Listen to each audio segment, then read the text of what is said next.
Good day, this is Logan Wort. I'm the Executive Secretary of ATAF, the African Tax Administration Forum, and I'm happy to join the readers of Southern Times today, trying to engage in a bit of a discussion on the impact of COVID-19 on tax and revenue and tax authorities on the continent. So happy to answer any questions you may have. Mr. Wort, the COVID-19 pandemic has affected the way of doing business on the globe. Among other factors, as the Executive Secretary of ATAF, how has the pandemic affected the operations of your organization? Well, thank you. Like any other organization, our operations have been impacted.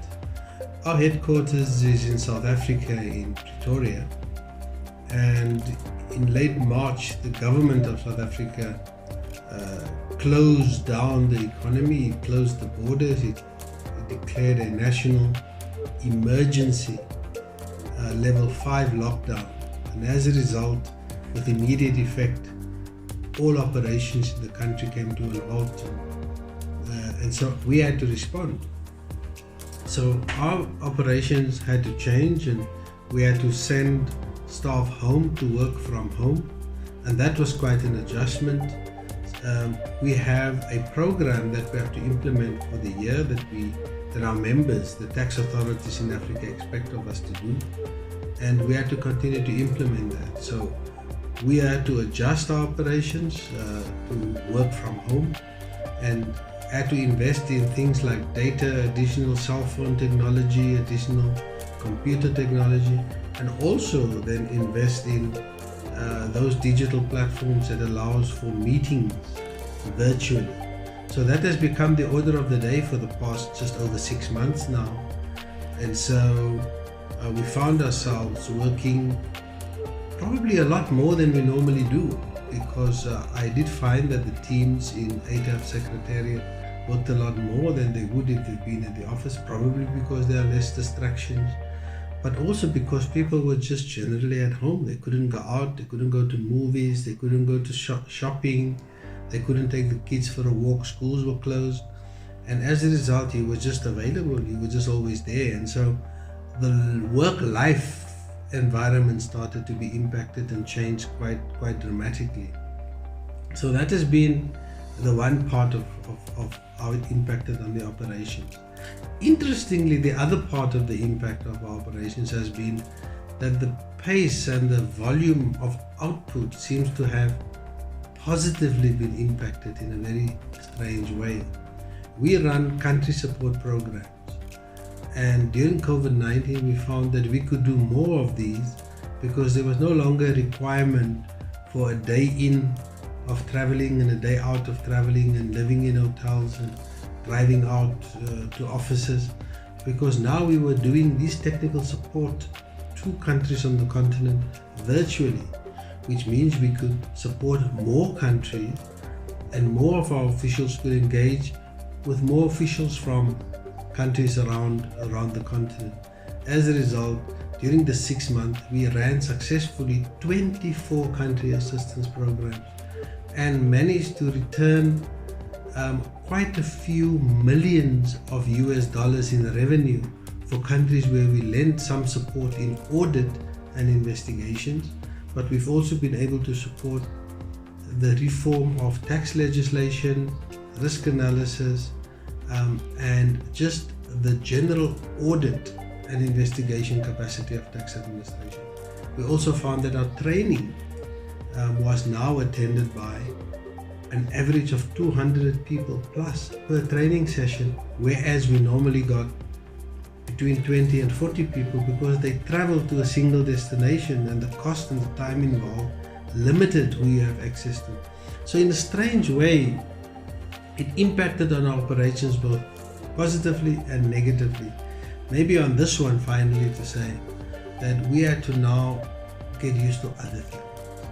The safety and the hygiene of the staff took a very high priority. Things like sanitation, things like the welfare of the psyche of staff. If you are confined into an apartment for months on end and you live alone, it does have a severe impact on your psyche. And so we had to consider the times that we have people be available for meetings and activities, what we do in between, and just a general well-being. So issues around safety, health consciousness, and the psychological welfare of staff has been quite paramount in us doing our operation. So in a very, very important way, COVID-19 did not spare us. It made us work differently, but it also taught us that many other things in the life of work is now become possible. Mr. Wort, what can you say are the lessons learned from the pandemic that taxation and revenue authorities across the SADC region need to take seriously? The first thing I learned in my conversations with heads of tax, and I've had many conversations with heads of tax across the continent, the first thing I've learned is that those countries that have invested in technology have come out better. Countries that do not have good technology infrastructure, both within the country in general or the tax administration in particular, they've not come out so well. And I'll explain that in a moment. In general, one of the things we've learned is that where countries have an optimal tax mix, they also have come out better.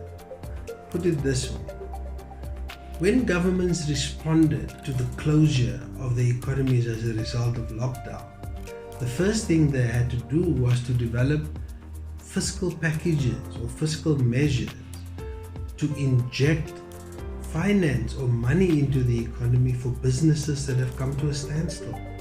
And when businesses come to a standstill, personal income comes to a standstill. There's no salaries, there's no wages. And when shops are closed, there's no purchasing. And so there's no VAT, there's no pay as you earn, there's no company tax, no money is flowing into the fiscus, but no money is also flowing into the economy. And so governments across the continent put in some fiscal measures, either debt extension, rental extension, and in some cases financial injections to small and medium-sized businesses. And so revenue from personal income tax, company income tax, and VAT was down dramatically. But where countries had other options of taxation, they were able to survive. Because when you have things like a tax on, when you have taxes like capital gains tax and property taxes, those type of taxes continue to be generated. Importantly, in this period of digitalization, we find that financial services and digital-based companies were not affected, because these transactions takes place technologically, and so there's still tax to be collected on digital related services. The problem is almost no African countries has taxation on digital services, which is the subject of a huge debate currently in the world. And ATAF is about to release in the next 10 days guidelines for African countries to start charging tax on digital services. And so that has been one of the big lessons learned: investing in technology and having a far better tax mix in this environment. I think the COVID-19 pandemic also demonstrated to many of us the importance of business continuity. You must have a business continuity plan. You must have a plan for business operations to continue in a time of uncertainty, in a time of an emergency. And those countries and revenue authorities who had such plans came out better, especially having to work from home and having to make those adjustments. And again, those who had technology infrastructure came out better. And of course, digital channels and automated channels helps a lot, because one, it generates transparency, but it also gives you continuous contact between the revenue authority and the taxpayer, who's essentially the client. So they can continue to file, they can correspond, they can lodge queries. All of that can continue to happen because the technology is available. So I think that data-informed decision making is important in a time of COVID-19, and therefore the investment in technology is of critical importance. Mr. Wort, what are the effects of COVID-19 on tax in Africa?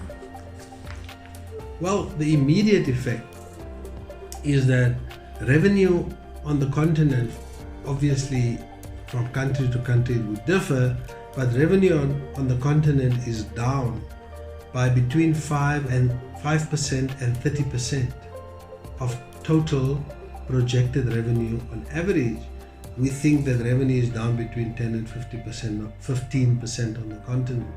I've spoken to countries who feel that their revenue is down by 80%. So on the winners and the losers, or on the least impacted and the most impacted, we are still doing that survey to find out. But in my conversations, anecdotally therefore, I would say that a country like the Gambia would say that their impact is less than 5%, largely because of the nature of the economy, financial services, digitally based businesses, and they had some legislation and policies in place to cover for that. But then you take a country like Seychelles, more than 90% of its income comes from tourism. A Boeing, an Airbus 380-800 brings 600 to 800 passengers per flight to your country. If you have 17 flights of 800 people a week to your country, and those people live in hotels, they spend, they buy, they go to resorts, and they make up your economy, and there's a global lockdown of movement of people, travel in your country and everybody else's, and nobody suddenly arrives. There's no other industry there, it's tourism. So imagine a country like Seychelles, nothing happening for 6 months, absolute devastation. And so that's the two spectrums of the immediate impact of COVID-19 in Africa. The biggest impact has been around company income tax, personal income tax and VAT. And then of course, there's been the administrative challenges relating to that, because government has introduced support measures for businesses and communities. So it's either in a additional basic income relief for poor communities. It had to give relief on VAT on personal protection equipment, certain health equipment. And then of course government also introduced deferred payments on debts on taxes, delayed filing, and VAT relief on certain products. Those things were in effect money given into the economic system instead of money out of the system into the fiscus. So that has been one of the direct COVID-19 effects. And so the important element of this therefore means, if you look at this effect, how do we begin to position ourselves in a post-COVID environment to strengthen the economy on the one hand, to bring it to relative normality, and to generate income lost during this period. In this era, how best can Africa's needs in the debate on taxing rights be positioned? Well, this era is an era of technology, fourth industrial revolution. Businesses with a physical presence that sells cars and bicycles, that sells food and services directly from your country are still there. The bigger businesses though are the ones who sell through the internet, and they do not have a physical presence. Let me make an example.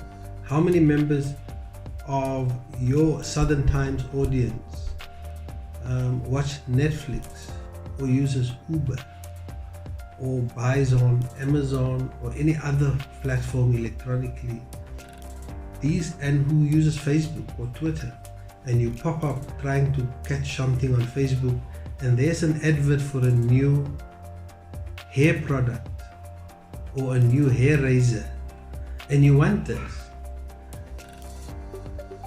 The company selling the hairdresser, the hair product or the hair razor can sell it to you without being in Nairobi.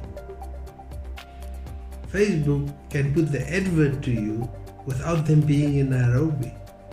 You are going to buy a product as a result of your usage of Facebook or something you saw on Amazon, and there's going to be a whole financial transaction from finances that you've generated in Nairobi, living in Nairobi, and there'll be an economic activity in Nairobi, but there won't be a physical company there. And so how do you collect VAT? And how do you tax this company who's making business on your soil? And so those are some of the reasons that African economies are losing billions of dollars in financial transactions because of the modern economy. So currently in Paris, there's a body called the Inclusive Framework at the OECD, where more than 130 countries are gathered to discuss how do we tax this new economy. There are 22 African countries part of this conversation.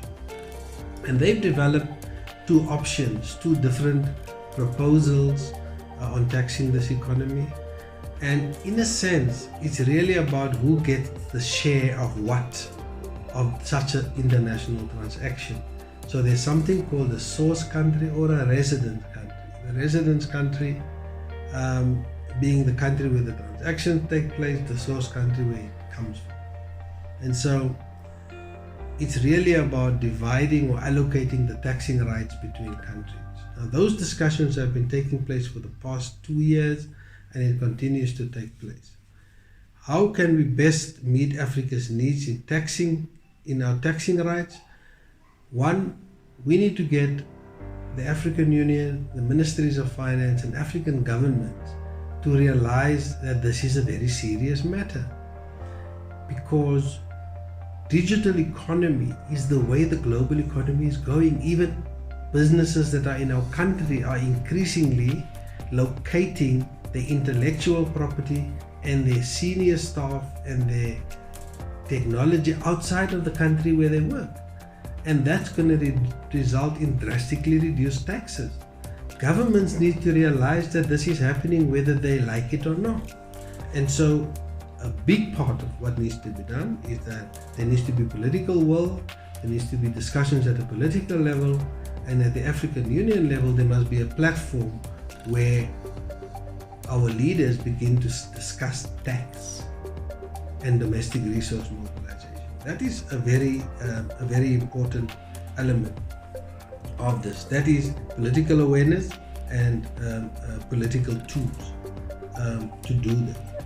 And then we need to understand what are the technical details of the discussions about how companies will be taxed in the future, how profits will be shared, how profits will be declared, and what share of profits and the tax on those profits get shared between, for example, Kenya and the UK, if the country is based in UK and does business in Kenya.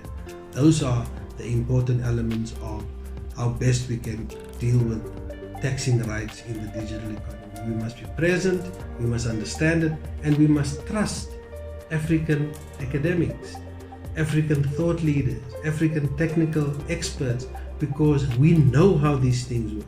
Our leaders must trust and listen to the expertise, because